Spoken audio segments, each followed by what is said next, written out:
What do we have here? We have the Bestech Predator.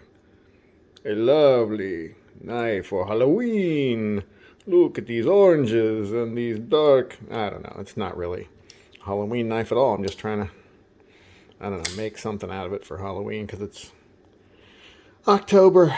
We love Halloween here at the Pry Bar Knives house. Look at this thing though, man. Bestech Predator. Look at the two-tone aluminum anodizing. Oh, look, I scratched it a little bit right there. Dang it. Well, it's a knife, so you carry it and you use it and you use your shit, man, and you scratch it up, and who cares? The Anno was done by Colin Finigan. Great guy, does good stuff. It's not quite as like brilliant as some is, well, almost all the things he does. For whatever reason, this not aluminum, it's titanium, didn't want to take the Anno very well, so he had to acid etch it a little bit, and then for whatever reason, then it was able to take the Anno. But I kind of like it because it's that kind of a subtle color. But that's beside the point. We're talking about the knife. The knife is badass. I love this thing. One reason I love it is because it's so damn light. The handle on the Bestech Predator is super light. This carbon fiber inlay goes pretty deep. Had to take it out, so I figured that out. And then they also did some milling in the inside for weight relief. Let me see if I can get the right angle for some light to get in there. You know what, let me turn the light on a little brighter. That might help.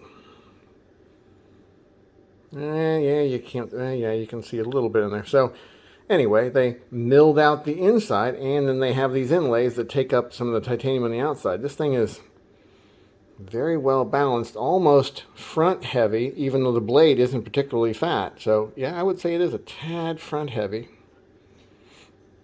I mean, the blade even has a little weight relief on it with this fuller window, whatever you want to call it. You can see I put on a quick stud. This is like all my quick studs. I had to modify it to fit on the blade. For the most part, the blades are too thick these days for these quick studs. These quick studs were made for, typically made for like the size of blade on a buck 110, so a little thinner.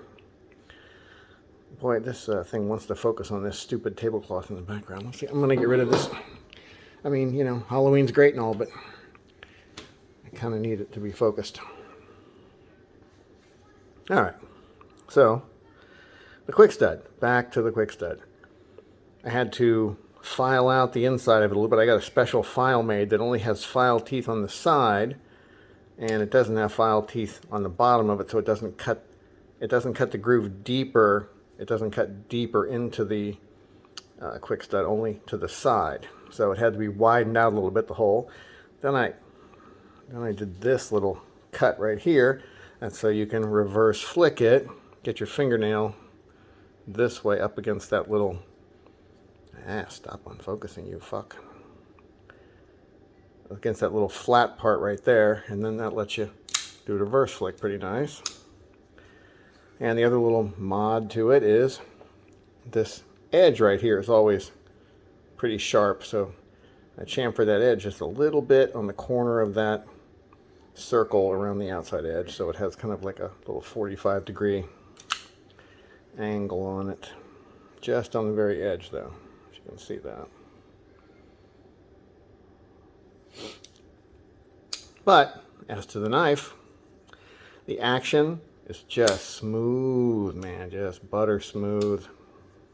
Drop shut, hydraulic drop shut. Crazy good. Pocket clip works great, really nicely. Oh, well, maybe I adjusted that. Yeah, anyway, even if I milled the little bottom a little bit, this is pretty much how it was from the factory, and it works really good. I don't love the little weird straight head. I think it's made for like a penny or a nickel or something. You can tighten it with that, which I guess that's kind of good. But how about you just use T10s or T8s like everyone else and just be normal? I think these guys are T8s. Could have just says T8s or T10s here, would have been fine. But I don't know. I guess it's not terrible. It's certainly not the worst thing ever. The end of the flipper tab was a little slippery. If you can see or not, I took some sandpaper to it and just rounded it off. I mean, I didn't make it more pointy, but I gave it some texture. So that little bit of roughness from that fairly rough sandpaper made it a little more grabby, so you don't slip off so easy like before. So now it kind of catches. Look at the blade grinds. So neat. So this one is, I guess, polished, then blackened, kind of a stone washy. And then in there the same thing, and it looks like they did that, then they ground off this outside edge, and then also that secondary grind on the tip for the tanto. It almost has a harpoon end on it, kind of, if you look at it right, I think. Handle's super comfy. I mean, that is nearly melting in your hand comfortable. Not really a choke-up point. I mean, you could kind of do what they say, you know, like a first knuckle type, tip of your finger type choke-up point, but it's not really very useful. I like the Tanto blade for, I think it's really good for lots of different things. It has this tip.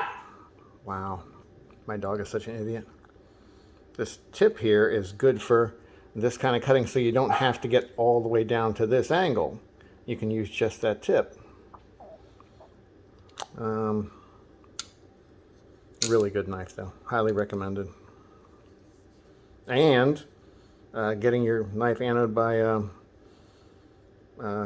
Colin Finigan is also highly recommended. I'm going to show some more of his stuff right up here, so you'll know that, you know, it's not all kind of subtle like this, but a lot of it's very eye-popping, eye-catching. He likes to do 2 different sides. That's kind of his thing, is he'll do one side one way and one side another way, and it looks really, really cool. This is lightning anno. This is, you heat it up and then you dip it in an acid. Anyway, there you go. Bestech Predator. Have a nice day.